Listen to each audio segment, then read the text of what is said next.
Hey folks, welcome to the Tabletop Spotlight. I'm your host. Do I say I'm your host? I wouldn't. I mean, we're both hosts. Are we still on? I don't know. Let's start over. We'll start over. All right. Hey everybody, welcome to the Tabletop Spotlight. I'm Adam. And I'm Matt. We're from Bowls, and we're here to talk to you today about some cool stuff that happened this past week and more cool stuff that you can pick up this very weekend at your local gaming store. There's some pretty big news specifically. Well, there was a lot of news in a lot of things. Yes. But I want to talk about all the Magic stuff because there was a lot of it. There was a lot. So, caveat to that, there's the Warhammer's 40K's 35th anniversary is happening this weekend at the time of recording, which is kind of 30th. Cool. 35th. For Warhammer. For 40K. Right. For 40K specifically. Which we'll get into later. Which is why it's important because they're doing a giant crossover with Magic. Mm-hmm. Like, this was a big deal. Like, I'm sure they timed that or, like, had discussions like... I don't know. Well, because what I'm always interested to know, like... Because I don't know the exact date of, Magic being like, all right, stamp of approval, you're a card game now. Right. Because, like, if it happened earlier this year, like if it happened in February of whatever, 95? No. How does, 97? Is that math? Whatever the math is. Yeah. Then, they could have maybe pushed it to try to, like, coincide. Be like, hey, we're all in this together. Let's collaborate. I don't know. All I do know is that Magic has a four new Commander decks coming out that are part of the Universes Beyond series. They're Commander decks. Mm-hmm. There's the Space Marine, or the Imperial deck, the Chaos/Chaos Space Marine deck, the Tyranid deck, and the Necron deck. Yeah. They're all Commander decks. They're designed to be played in the Commander format. And I believe you get, like, one of each card, or, like... that's how Commander works. That's Commander works, yeah. So, you have it's like a 100-card deck, and you know Commander, right? Right. You get probably... I mean, each one is going to be a little different, but you're probably going to get 30 to 40 lands, and that's a very wide range. And then the rest of it, you're just going to get one of each card. Yeah. And you're going to have several different commanders to pick from just based on... I mean, maybe. That is typical. But I have not really dug into these, or I'm not pointing yet. It could be anywhere in the studio. But I haven't really dug into the boxes yet. Yeah, they're out. Those Commander decks are out this weekend. They're actually out Friday, October the 7th. Again... Don't know if this was Which is today. At the time of recording. The point is it's a cool.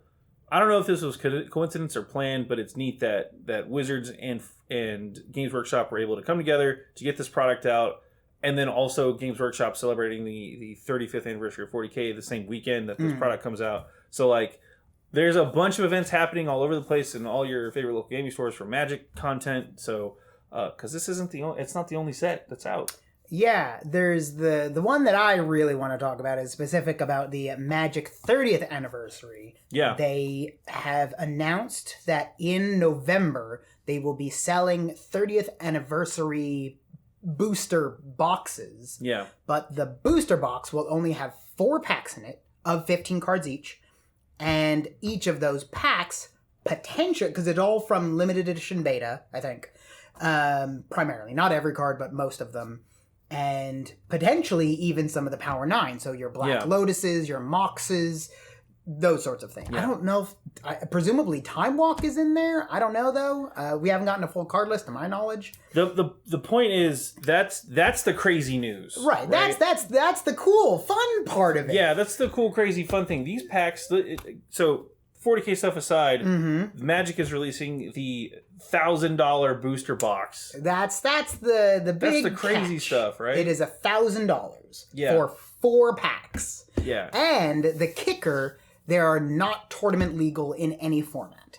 So that's the crazy thing. They are, and the hullabaloo about going on right now is that they're proxies. Like, they're just official proxies. That's all they are. Like, if I wanted to just go up to the printer and I could print out a Black Lotus and use a card sleeve and just say that this Plains is now a Black Lotus, that's basically what I've done. Yeah, so just to clarify, I'm still confused about that and the whole format of it. So again, 30th anniversary box, crazy powerful cards from Magic's past. Yeah. You got Power 9, Black Lotus. Right. Before they knew what good and balanced was. Right.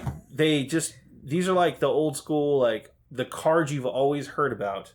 Mm-hmm. They're selling them for boosters, randomized. Right, and you're not even necessarily, like, you could get the, what's it called? A Thought Lace, which is just like a terrible, awful card. You could get that, or you could get a Black Lotus. Yeah, and these are in a box, the 4 boosters in one box for $1,000 price point. Yeah. And they have a different card back, correct? Yes. That's why they're not legal in other formats. I mean, so yes and no. I think that is to make sure that they remain illegal in tournaments. Specifically, I'm assuming, and then there's also, you can get like the retro frame where they look like old cards, or the modern frame, but that's just sort of flavor, icing. Yeah, and they have like the 30th anniversary logo printed on them in like gold leaf. The set symbol is just like it says in words 30th anniversary. Yeah, so it's kind of strange to me that they're not tournament legal. I get it, because like there are super powerful cards, but like it would throw off the balance of the game. I am of two minds on this. Yeah, it would completely throw off the balance of, because at that point, it like Magic is already a pay to win game. Like that's just the nature of the game. But it would so drastically skew the tournament scene if suddenly you could just start playing Black Lotuses again. Like, yeah, I get that. But and there's different. What I don't understand too is there's a ton of different formats for Magic. Yes. So like, why are they banning all formats, like the old school legacy formats, when like bring whatever you? It does that is a very good question, because there are some tournaments. They happen extremely rarely, but there are some tournaments that is just basically if the card was printed and it doesn't allow for some very easy auto win condition, you can play it. Mm-hmm. They very easily could have made these cards legal in those formats as well, but they chose not to, and it's very weird. But I am viewing these cards, and I think that this is perhaps advice for the rest of the upset Magic community. I expect to see these cards behind a display shelf more than I will ever see them in a deck. Yeah. Because the only decks you can use them in are casually with friends. Yeah, like even if you have an OG like Power 9, Black Lotus. I have a Mox Sapphire. Yeah, Matt's got a Mox Sapphire. Very happy with it. How often do you play with that card? Not very often. At this point, really, just because it's in a deck that is now extremely overpowered related to all the other decks I have. So it just kind of, if I'm playing casually with friends, I don't want to use a super overpowered deck. So sure. I've sort of double backed on myself and got hoisted by my own petard.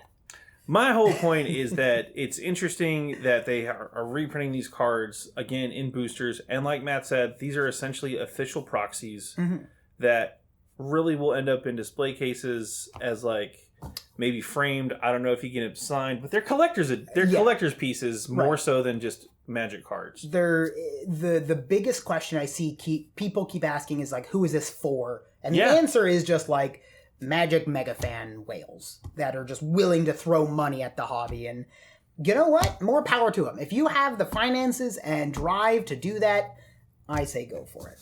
Yeah, if you're a mega whale and you want to spend your money on $1,000 boxes of 4 boosters, it's your money. It's like your money, 100%. whatever. Have at it. We're not going to see any of it, so right. Whatever. But like, yeah, it's crazy. Like, it's kind of in a segue. This is kind of reminds me of like the old unglued formats and like those joke sets. It is very similar to that in a way, because like those aren't tournament legal, but yet people buy them and play with them and have fun with them. And like it's just at the end of the day, these are Magic cards. Yeah. And you can, like Matt said, if you're gonna play with them, play casually. Like, you know what you're doing, you know how much you paid for them. You're right.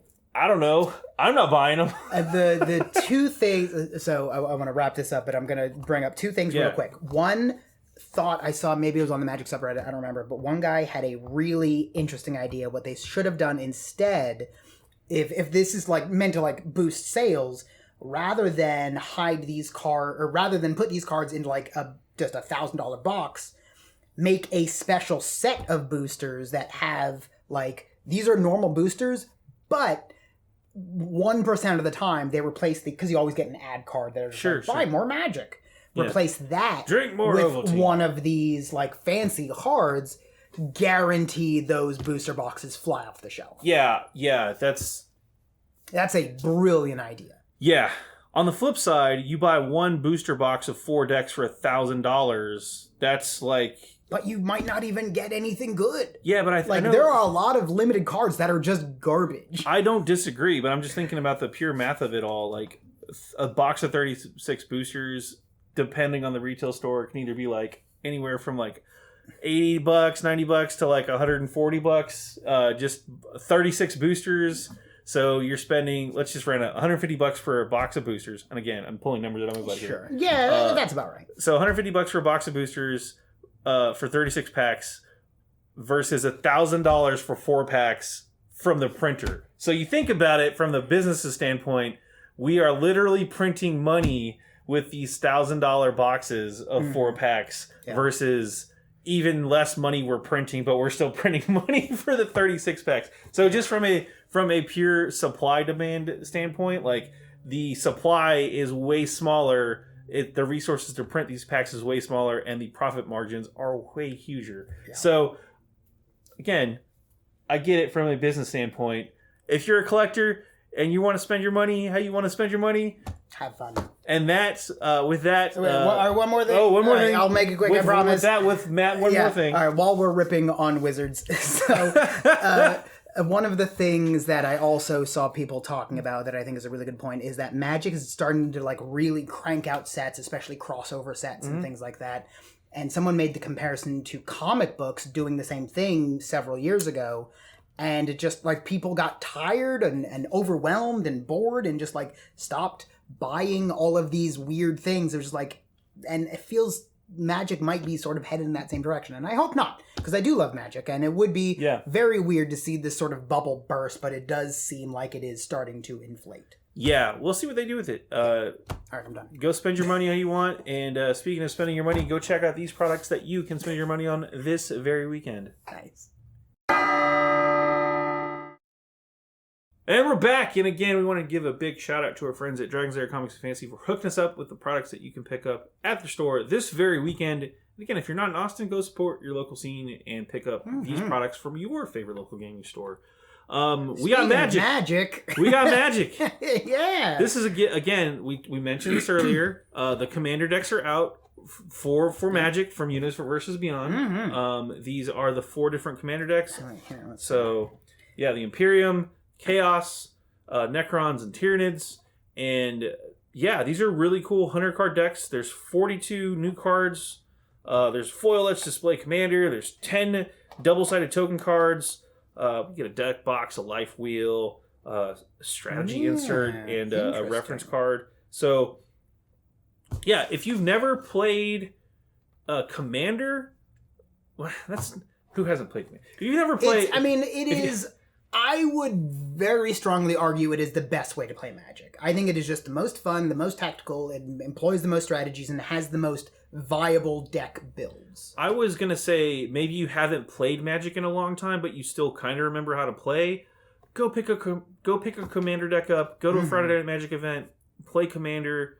It's a lot of fun. It's super low-key, like very casual Magic. Like it's hard to describe how much fun it is relative to like it's a different kind of fun, I think. It's a very unique, if you are only used to like your standard with a capital S, like standard Magic. Yeah. It's a really interesting, and what I like specifically about it, I feel like it's a much slower game, but by design, because it lets you sort of build up. Like there are Commander decks that can win in like 5 turns. Right, and don't play with those people. I think that's I think Clint is one of those people. So let's not talk too badly about that kind of person. But that's, what I really like about it is because it is a slower game, things kind of build up, and usually there's a board wipe and everything kind of resets, and then you build up again.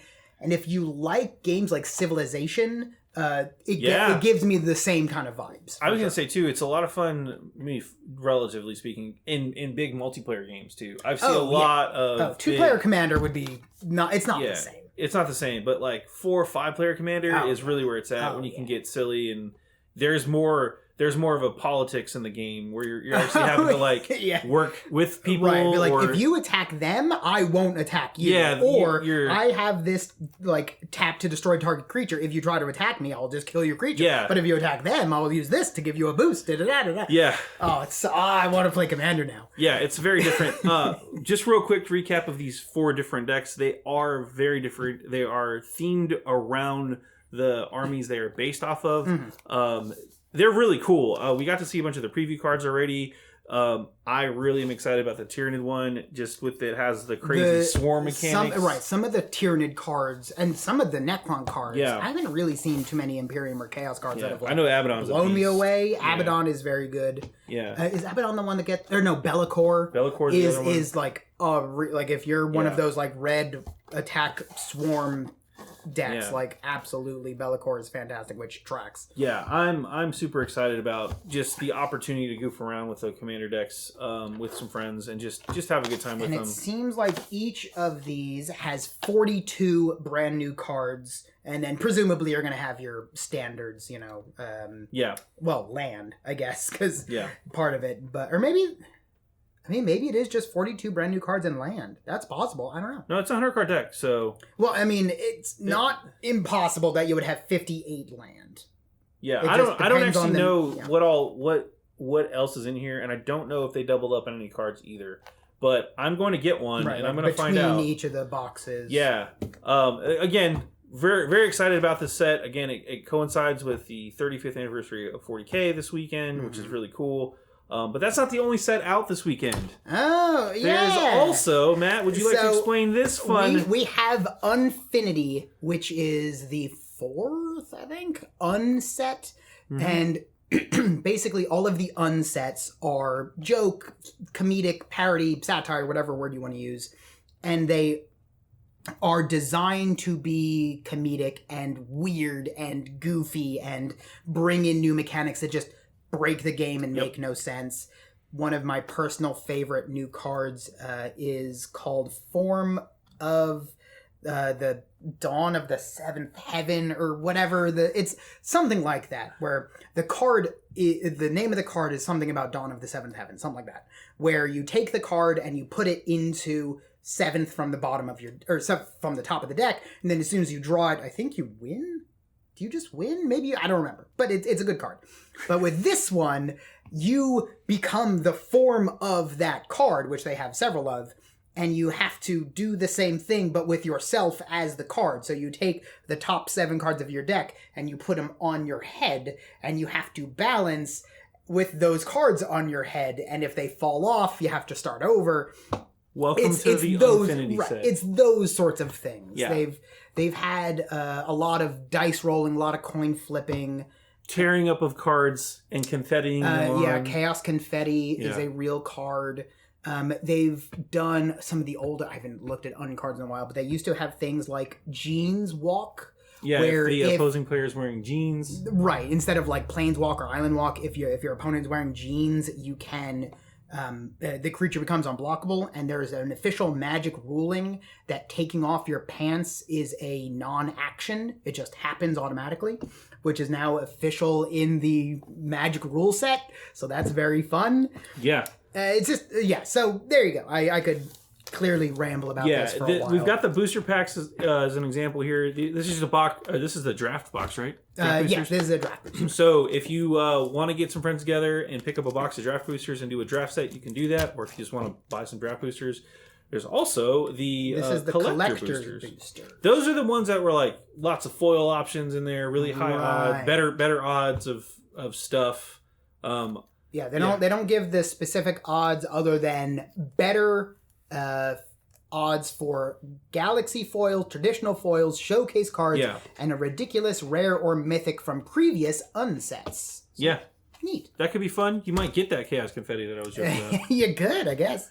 Get a foil one, try to tear it. I can't tear it. Yeah. Anyway, so these are all out. This weekend there's a ton of different Magic events going on. I'm not going to go through all of them, but draft pre-releases, Commander events, you name it, it's probably happening this weekend at your favorite local game store. So go check all this stuff out.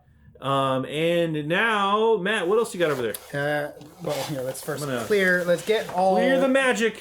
So, we are going to start with another almost card game called 3,000 Scoundrels. Ooh. This is a Wild West themed game where a traveler from the future has come and then disappeared, but they left behind a bunch of future, I was going to say ancient technology, but future technology, and it's up to you to scramble and collect it all and put it in a safe before the marshals get it. You know? Yeah, the federal marshals come and confiscate all the future tech to protect the people.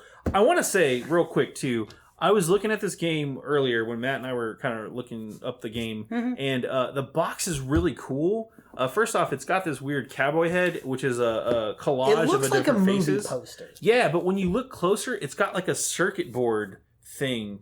Oh, you see that? Yeah. Oh, yeah. That's creepy. Yeah, it's really cool looking. Like, I don't think it's showing up too well on the camera. Yeah, I don't think it's going to pick it up. But if you get a chance to see this box in person, you'll see what I'm talking about. It's actually really cool looking.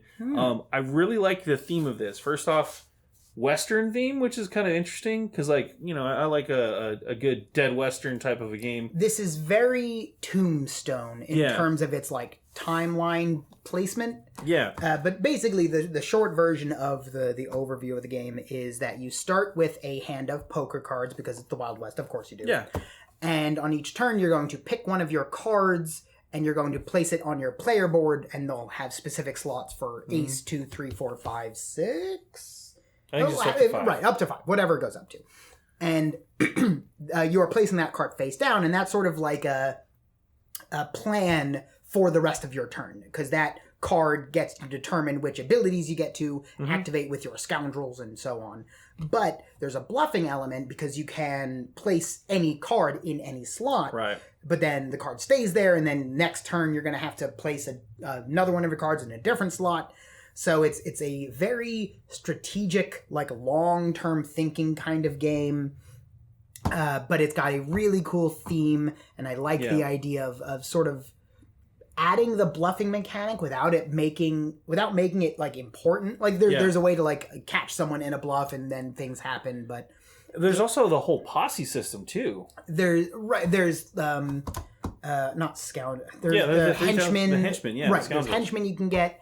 And it's a really cool. What I like about it specifically is the fact that it really is a very long-term strategy game, which you wouldn't really expect out of like a Wild West kind of. Yeah, it's kind of a different thing too, because like the Scoundrels are they use like a clear card system too. So like you put the clear card on top of another card, and you kind of build your Scoundrel that way, and that can change up whatever effects they have. Like they have an example in the back. Where there's one, the base Scoundrel is cocky, and then his ability triggers on the 3 and the 4 card, and then you can make him a bank robber. So the bank robber is spend one of your henchmen and send one of your henchmen to jail and get $6, and you can activate that on like the 3 and the 4. But you can swap those out and build your own posse essentially to do your thing. So it's a really neat mix of this bluffing mechanic system, this build your own scoundrel / posse system,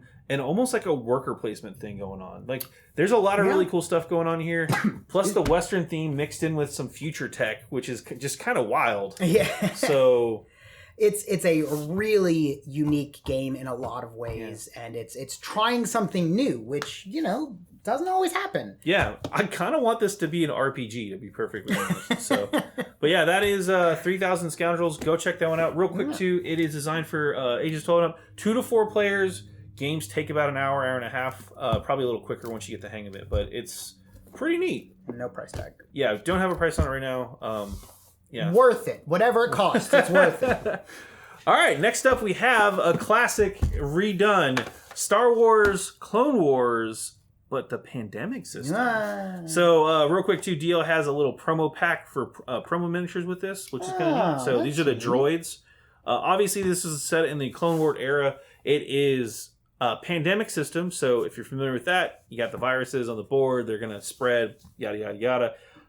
But this puts a twist on it. They've done this a couple. Z-Man Games has done this with Wrath of the Lich King, World of Warcraft, and they're building up their like pandemic system as Yeah. like a form of like they're basically trying to build a new genre of game and succeeding. Yeah, it's the pandemic system games because it's the same. If you played Pandemic, you know that system, but this puts a twist on it because there's bosses to fight, there's blockades, there's force powers, right? Like there's a whole thing about like you can fight.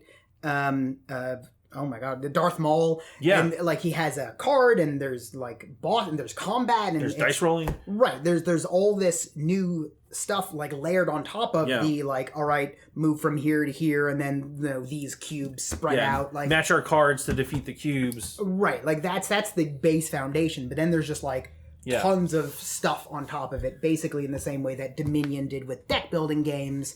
This has become the same thing with Pandemic. Yeah, it seems neat if you're a big fan of the Pandemic franchises. If you played like Wrath of the Lich King, the Pandemic version, if you I've heard the Wrath of the Lich King Pandemic is very good. Yeah, there's the Cthulhu Cthulhu Pandemic game too, which is another one. We talked about that recently. Yeah, I played it a couple months ago. It's the same. It's the same style, but more of it. But obviously, Star Wars themed. If you like Star Wars, and I know a lot of folks. I mean, specifically Clone Wars have heard of it before. Right, it's a big deal. Yeah, and especially exactly. It's Clone Wars era, so you've got all the big name Jedi from that Republic era fighting in the Clone Wars. You got your there's miniatures involved too. You got your Grievous and Dooku's and whatnot. Mace Windu, Anakin. You've got Obi-Wan. All the classic, well-loved Star Wars heroes. You know who they are. Ventress, is that her name? Yeah, Saz Ventress is one of them. Yeah. But I know things. You know things. Star Wars Clone Wars out. This is out this weekend. 14 and up. Ages 14 and up. 1 to 5 players. So if you want to play solo, you can. Games take about an hour. And again, cool promo minis that come with it too. So boom. Absolutely. All right, next up, I got an entire city. Whoa! It's San Francisco. Bum, bum, bum. This is San Francisco by Rebel Studios. This is, I don't want to say SimCity in a box, because it's not that. But you are a city planner, and this game is much more about trying to balance your needs and wants, I guess, which is a very dramatic way of saying it, but that's sort of what it is. It sounds a lot like a game I've played. I think it's called SimCity. But there's no I was going to say there's no like rail lines, but there are cable cars, so whatever. But basically, so the point of this game is that you have your own section of this. It's not like a city block, but like you have your own part of the city that you are building up, and you have your different districts, and you are trying to collect contracts, which are like a currency basically, and using those contracts to pick up new projects, and then placing those projects in each of your districts, and then as you build up those, you can also set up cable cars for bonus points. It's it's just a tableau building city planning game, and just making sure that each thing goes in the right place, but then you're drafting from the same project pool. So if you see I'm going for these projects, you might steal them out from under me. Who would do such a thing? All right, jerks. That's who would. Yeah, but it's a neat little city builder, and it's designed for 2 to 4 players as well. So keep that in mind. 45 minutes a game, ages 12 and up. It's super kid friendly. Like you're really just building up cities stuff. Yeah, so. it's a very streamlined kind of city builder game that doesn't get too weighted down with a lot of other city builders can get a little chunky. Yeah. This one's nice, streamlined, quick, and fun. Yeah. Seems cool. That is San Francisco. Wonderful. And then finally, we're going to talk about some D&D stuff. Yay! First up, Purple Worm. We'll put that aside for now. We've also got the new starter set, the Dragons of Stormwreck Isle. And it's now in local gaming stores, not just Target. That's why this is here. It was in Target for like a month. Yeah, as like an exclusive thing. But now it's in your favorite local gaming store. You can pop in, pick this one up. Real fast, this one is a 48-page. It's a box, obviously, but inside the box, 48-page adventure booklet to like pre-constructed adventure for you. It's got rules. It's a 32-page rule book for leveling 1 to 3 or playing 1 to 3. It already has 5 pre-gen characters, again, designed to run in the scenario provided for you. And it also comes with a set of polyhedral dice, your 6-sided, your 6 basic dice that you need to play D&D But yeah, if you've never played D&D before... Yeah, this is literally... I've never played D&D. How do I get started? This box. Yeah, this box, this is literally the starter set for everybody. For anybody. This is the new, if you're aware, this is the new Lost Mines of Vandelver, basically. Or not basically, it is. If you have a friend who has always sort of wanted to get into D&D, or like... keeps joking about it, and you can you're starting to get like maybe they're not joking. Yeah. this is the gift for them. Yeah. This is a fantastic gift for any nerdy friend that you may have. And then the other thing too is the Idols of the Realms 2D acrylic miniature set. This is a 29 2D acrylic miniature set. They're just come on like acrylic sheets here. You punch them out and you play with them. I don't know what else to say about them. Yeah. They have. This is just the starter set, so I believe this is designed to work in here. Oh, so I don't know. Yeah, starter set, Dragons of Stormwreck Isle, yeah, right there. Neat. So these two things go together. This is only $15 to get the you know what a standee is, right? Like the cardboard standees. These are fancier acrylic standees, so you can see through them. It's an intermediate between a round cardboard token and a full miniature. This is like that intermediate step when you're trying to up your game a little bit, but exactly, that's exactly what this is. And I will say that the detail on these is really, really nice, considering they're essentially printed on the acrylic, so they look really good. And in a way, they look better than miniatures. Yeah, they kind of like because it's the actual picture. Like you don't have to worry about detail. You don't have to worry about painting it. It's just it is literally the picture. Yeah, for $15, you throw this in there with the starter set. Like, yeah, you're good to rock and roll. Yeah, so 100%. That's pretty neat. And then we said we're gonna come back to it. Purple Worm. Yay! I mean, it's a big model. I think we've seen lots of the Icons of the Realm before. Yes. The Nolzur's Nolzur's Marvelous Miniatures. You know the deal. Comes pre-painted. Comes pre-primed. Pre-primed, sorry. Yes. Pre-primed. It's got the painted version on the side. I'm trying to... Right, like it shows you what it can and should look like, but I was trying to avoid the glare, but it is primed, pre-primed, ready for painting. Right, that's what I was trying to say. Pre-primed, ready for painting. You don't have to paint it purple, but you can, and then it would be a purple worm, or you can make it a big Dune Arrakis worm, whatever you want to do.